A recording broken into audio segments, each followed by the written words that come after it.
kelasnya Pak Nafi di kelas pengantar metodologi penelitian kuantitatif. Sebelumnya saya ucapkan Assalamualaikum warahmatullahi wabarakatuh.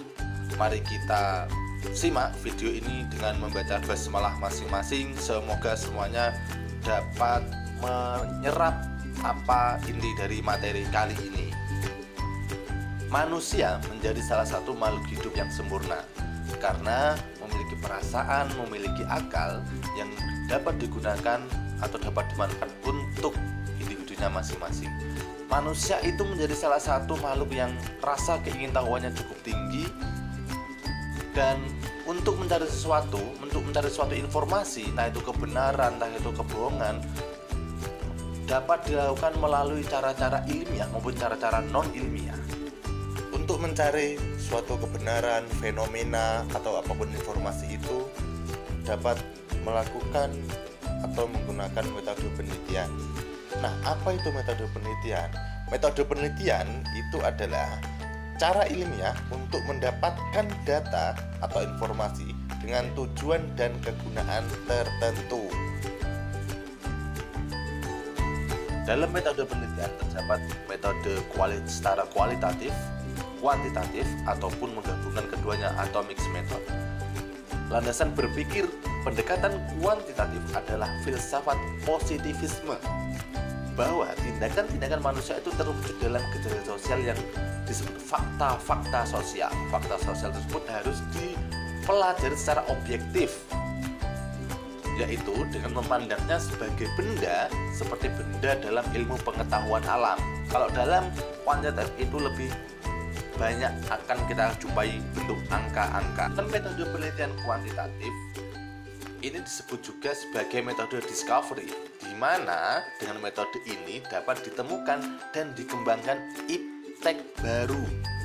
Metode penelitian kuantitatif, data ini mayoritas nantinya akan kita jumpai dalam bentuk angka dan menggunakan analisis secara statistik.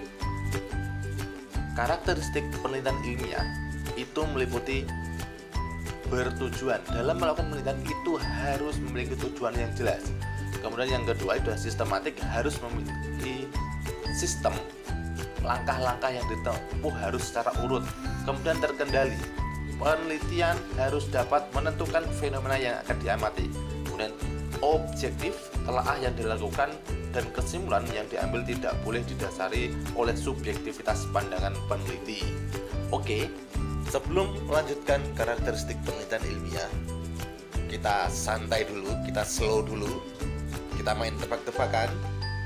Ada 3 tebakan yang bisa atau yang tahu jawabannya langsung mention jawabannya di kolom komentar channel YouTube-nya Pak Nafi. Ini ada 3 pertanyaan, ada 3 tebakan yang bisa langsung mention jawabannya ke kolom komentarnya Pak Nafi.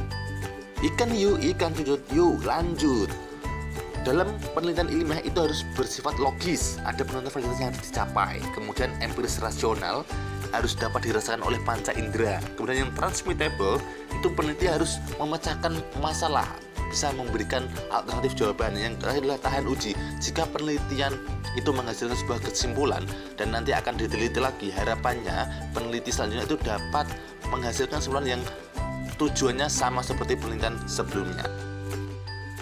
Dalam melakukan penelitian kuantitatif harus ada sederet prosedur yang harus dilalui, yang harus dilakukan oleh seorang peneliti yang akan melakukan penelitian kuantitatif.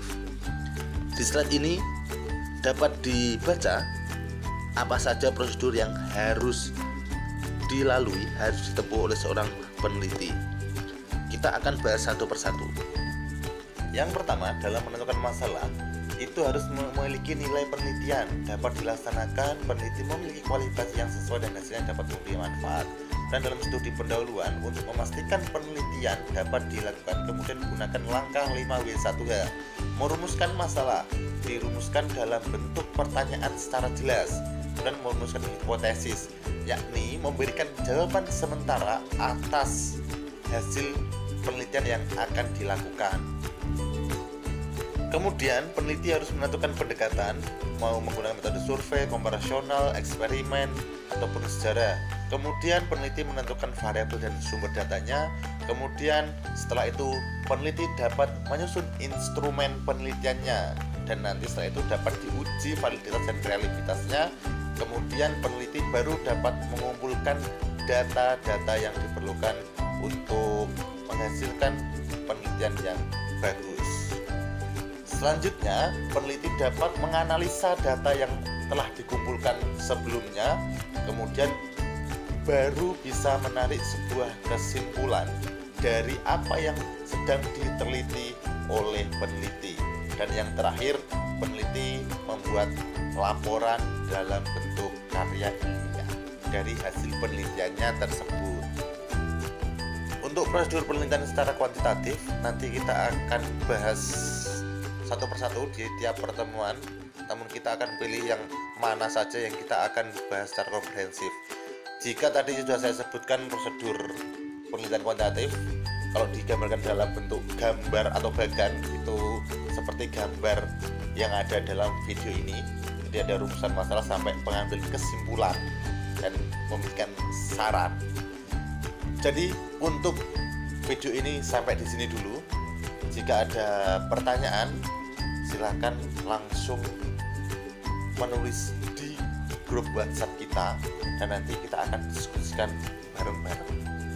Jika saya banyak salah kata, saya mohon maaf. Untuk kali ini saya cukupkan sekian. Billahi taufiq wal hidayah. Wassalamualaikum warahmatullahi wabarakatuh.